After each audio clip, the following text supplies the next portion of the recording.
اتنا ہی نہیں، اللہ کے نبی صلی اللہ علیہ وسلم کے ایک صحابی ہیں سعید بن عامر رضی اللہ عنہ،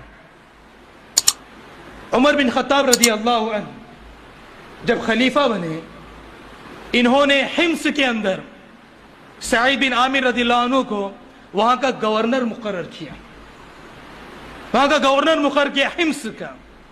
اور عمر رضی اللہ عنہ اس طرح جب پورے رعایا کا چکر لگا رہے تھے، چکر لگاتے لگاتے عمر رضی اللہ عنہ جب خلیفہ تھے حمص جا کے پہنچتے ہیں۔ وہاں پہنچنے کے بعد وہاں کے جو لوگ ہوتے ہیں وہاں کے لوگوں کو اکٹھا کرتے ہیں اور وہاں کے لوگوں سے پوچھتے ہیں تمہارا گورنر کیسا ہے؟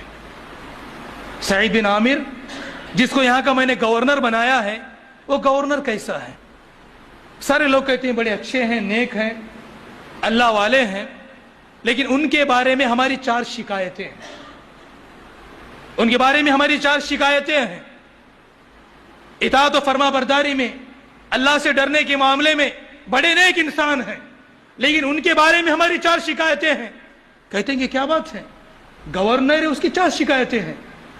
اس کے بعد وہ لوگ کہتے ہیں کہ ان کی پہلی شکایت یہ ہے صبح میں جب تک سورج نہیں نکلتا تب تک وہ گھر سے باہر ہی نہیں آتے ہیں، سورج پورا نکلنے کے بعد وہ گھر سے باہر آتے ہیں اور ہم لوگوں کے پاس آتے ہیں اور ہمارے معاملات کو سنتے ہیں۔ اچھا، اس وقت کہتے ہیں ان کے لیے ہماری دوسری شکایت یہ ہے دن میں ہمارے ساتھ رہتے ہیں، رات میں گھر سے باہر ہی نہیں آتے ہیں، ہم اپنے مسائل لے کے ان کے پاس جاتے ہیں، پریشانیاں مشکلات ان کے سامنے رکھتے ہیں، اس کا کوئی جواب نہیں دیتے، گھر کے اندر ہی رہتے ہیں، گھر سے باہر نہیں آتے۔ اچھا، اس کے بعد کہتے ہیں کہ تیسری کیا شکایت ہے ان کی تیسری شکایت یہ ہے کہ مہینے میں 1 مرتبہ وہ گھر سے باہر آتے ہی نہیں ہیں، نہ صبح میں، نہ دوپہر میں، نہ رات میں، باہر آتے ہی نہیں ہیں، گھر کے اندر ہی رہتے ہیں۔ اس کے بعد وہ کہتے ہیں اچھا چوتھی کیا شکایت ہے ان کے بارے میں؟ کہتے ہیں کہ جب ہمیں بیان کرتے رہتے ہیں، ہمیں نصیحت کرتے رہتے ہیں، بیان کرتے کرتے نصیحت کرتے کرتے بے ہوش ہو کے گر جاتے ہیں، سمجھ میں نہیں آتا ہے کیا بات ہے ان کی۔ اس کے بعد کہتے ہیں اچھا ایسی بات ہے، بولتے ہیں کہ سعید بن عامر کو بلایا جائے، سعید بن عامر رضی اللہ عنہ کو لایا جاتا ہے۔ عمر رضی اللہ عنہ کہتے ہیں آپ کے بارے میں، آپ کے تعلق سے مجھے ایسی امید نہیں تھی، میں آپ بڑے اللہ والے ہیں، متقی ہیں، دین کے بڑے پابند ہیں، ہاں اسی لیے میں نے آپ کو یہاں کا گورنر مقرر کیا، اور آپ کی رعایا آپ کے بارے میں شکایتیں کر رہی ہیں۔ کہتے ہیں کہ میرے بارے میں شکایتیں کیا ہیں؟ کہتے ہیں کہ دیکھیے آپ کے بارے میں یہاں کے لوگ شکایت کر رہے ہیں کہ آپ جب تک سورج نہیں نکلتا تب تک آپ گھر سے باہر ہی نہیں آتے، کیا وجہ ہے، کیا بات ہے؟ اس کے بعد وہ کہتے ہیں سعید بن عامر رضی اللہ عنہ کہتے ہیں ان کی اس شکایت کا جواب میرے پاس ہے۔ کہتے ہیں کیا ہے اس کا جواب؟ کہتے ہیں کہ جب میں گھر میں ہوتا ہوں، بھلے میں یہاں کا گورنر ہوں، لیکن میرے گھر کے اندر گھر کے کام و کاج کرنے کے لیے کوئی نوکر نہیں ہے، میرا پورا کام میں خود کرتا ہوں، گھر کا پورا کام میں خود کرتا ہوں، اور گھر کے کام میں اپنی بیوی کا پورا ساتھ میں دیتا ہوں، اس لیے کہ یہ میری ذمہ داری ہے، اس ذمہ داری میں اگر کوتاہی ہوگی اللہ کے پاس مجھے اس کا حساب و کتاب دینا۔ جب تک گھر کے پورے کام کر نہیں لیتا اس وقت تک میں گھر سے باہر نہیں نکلتا، جب تک کام کر لیتا ہوں وقت ہو جاتا ہے، جب سورج نکلتا ہے تب میں باہر آتا ہوں۔ اچھا یہ بات ہے۔ کہتے ہیں ان کی دوسری شکایت یہ ہے آپ دن میں صرف باہر آتے ہیں، رات میں آتے ہی نہیں ہیں، کیا بات ہے؟ اس کے بعد سعید بن عامر رضی اللہ عنہ کہتے ہیں دن میں اپنا پورا وقت میں انہی لوگوں کے لیے دے دیتا ہوں، اپنا پورا وقت دن میں انہی لوگوں کے لیے دے دیتا ہوں، اور رات کا پورا جو وقت ہے اللہ کی عبادت کے لیے، اللہ کے لیے میں وقت دیتا ہوں۔ دن میں پورا وقت میرا انہی کے لیے چلا جاتا ہے، رات کا جو وقت ہے وہ رات کا وقت اپنے لیے اور اللہ کی عبادت کے لیے اپنا پورا وقت میں لگاتا ہوں، اسی لیے میں رات میں باہر نہیں آتا۔ اس کے بعد وہ کہتے ہیں کہ تیسری شکایت ان کی یہ ہے کہ آپ مہینے میں باہر ہی نہیں آتے ایک دن، کیا وجہ ہے؟ اس وقت سعید بن عامر رضی اللہ عنہ کہتے ہیں اے امیر المومنین، میں بھلے یہاں کا گورنر ہوں لیکن میرے پاس پہننے کے لیے صرف یہی ایک جوڑا کپڑا ہے، اس کے علاوہ میرے پاس کوئی دوسرا اور کپڑا نہیں ہے. اسی لیے مہینے میں ایک مرتبہ اس کپڑے کو نکال کے میں دھلتا ہوں, اس کو سکھاتا ہوں, اس کے بعد میں اسی کپڑے کو پہن کے دوسرے دن میں باہر نکلتا ہوں. یہ سعید بن عامر رضی اللہ عنہ کہتے ہیں. اس کے بعد وہ کہتے ہیں کہ آپ کے بارے میں چوتھی شکایت یہ ہے, آپ بیان کرتے ہوئے درس دیتے ہوئے بے ہوش ہو کے گر جاتے ہیں, کیا وجہ ہے؟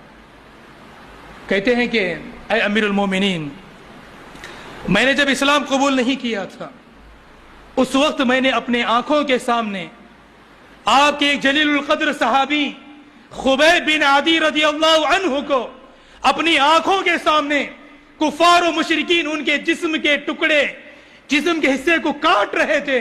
میں اپنی آنکھوں سے اس کو دیکھ رہا تھا, لیکن اس وقت میں ان کی مدد کے لیے نہیں گیا. اور وہ لوگ خبیب بن عدی سے کہہ رہے تھے, اگر ہم جو تمہیں سزائیں دے رہے ہیں, اگر اس سزا سے اگر تمہیں بچنا ہے اسلام کو چھوڑ دو, اور یہ کتنا بہتر ہوگا کہ اس جگہ پہ محمد ہو جائیں اور تم اپنے گھر میں بیوی بچوں کے ساتھ آرام سے رہو. اس وقت خبیب کہہ رہے تھے, اللہ کے نبی اس مقام پہ ہونا تو الگ بات ہے, اللہ کے نبی کے پیر میں اگر کانٹا بھی چبھ جائے جس سے اس کو تکلیف ہو, وہ تکلیف بھی ہمیں برداشت نہیں ہے. اس موقع پہ خبیب بن عدی رضی اللہ عنہ کے جسم سے ان کے حصے کو وہ کاٹ رہے تھے. وہاں پہ میں کھڑا تھا, دیکھ رہا تھا یہ منظر. اس وقت خبیب بن عدی کہہ رہے تھے, اللہم احصیہم عددا, اے اللہ تعالیٰ جتنے بھی لوگ مجھے جو تکلیف دے رہے ہیں ان سب کو تو گن کے رکھنا, وقتلہم بددا, انہیں ایک ایک کر کے قتل کرنا, ولا تبقی منہم احدا, ان میں سے ایک کو بھی باقی نہ چھوڑنا. یہ خبیب بن عدی کہہ رہے تھے اور ان کی مدد کے لیے میں نہیں گیا. بس یہ چیز جب بھی میں یاد کرتا ہوں بے ہوش ہو کے گرتا ہوں, اس لیے کہ اللہ رب العالمین اسی ایک غلطی کو اگر کل قیامت کے دن مجھے پکڑ لیا, اسی ایک غلطی کو میری پکڑ لیا, میں اللہ رب العالمین کے یہاں کیا جواب دے سکوں گا. اندازہ لگائی, وہ تو ابھی اسلام میں قبول نہیں کیے تھے, حالانکہ ان کی غلطیوں معاف ہے. اس کے باوجود جب بھی وہ واقعہ, وہ حادثہ وہ یاد کرتے, کہیں اللہ مجھے اس میں پکڑ نہ لے, اس چیز کو یاد کر کے وہ اللہ تعالیٰ سے اتنا ڈرتے کہ وہ بے ہوش ہو کے گر جاتے. اور آج ہم اور آپ اندازہ لگائیں کتنی ایسی برائیاں ہیں, کتنی ایسی نافرمانیاں ہیں, کتنے ایسے گناہ ہیں, کبھی اکیلے میں, کبھی موبائل میں, کبھی کسی اور ذریعے سے ہم اور آپ کے ہاتھوں ہو جاتے ہیں. اس کے باوجود ہمارے دلوں میں کبھی بھی اس طرح کا ڈر و خوف کہ اللہ رب العالمین اس غلطی پہ ہمیں پکڑ لے گا, ہمیں پوچھ لے گا, ہم سے سوال کرے گا, کیا ہوگا, اس کے بارے میں ڈر و خوف نہیں ہے. اسی لیے اللہ تعالیٰ نے قرآن مجید کے اندر بیان فرمایا میرے بھائیوں, فَأَمَّا مَن طَغَىٰ, جو انسان گنہگار بن گیا, سرکش بن گیا, وَآثَرَ الْحَيَاةَ الدُّنْيَا, دنیاوی زندگی کو ترجیح دیا, دنیا کو اہمیت دیا, فَإِنَّ الْجَحِيمَ هِيَ الْمَأْوَىٰ, ایسے انسان کا ٹھکانہ جہنم ہے. انسان کے دل میں ڈر و خوف اللہ کا نہ پیدا ہونا, انسان کا دل اللہ سے نہ ڈرنا, اس کی وجہ کیا ہے جانتے ہیں؟ دنیا کی محبت, حب الدنیا, دنیا کی محبت, وکراہیت الموت, اور موت کو ناپسند کرنا. یہ وجہ ہے کہ انسان کے دل میں واقعی میں جیسے اللہ سے ڈرنا ہے وہ ڈر انسان کے دل میں پیدا نہیں ہوتا ہے. خوف کے بارے میں بہت کچھ سنتا ہے, اس کے بعد انسان کے دل میں اللہ کا ڈر و خوف کیوں نہیں آتا ہے؟ وجہ یہ ہے کہ دنیا کی محبت نے وہاں پہ جگہ کر لیا.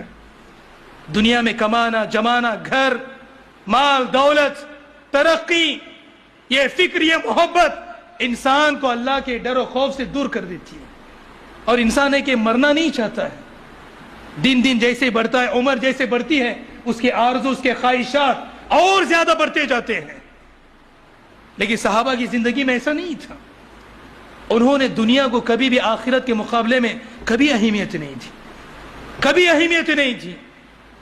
وہ ہمیشہ اس کے لیے تیار رہتے کہ کب موت آ جائے اور ہم اپنے اللہ سے جا کر کے ملیں.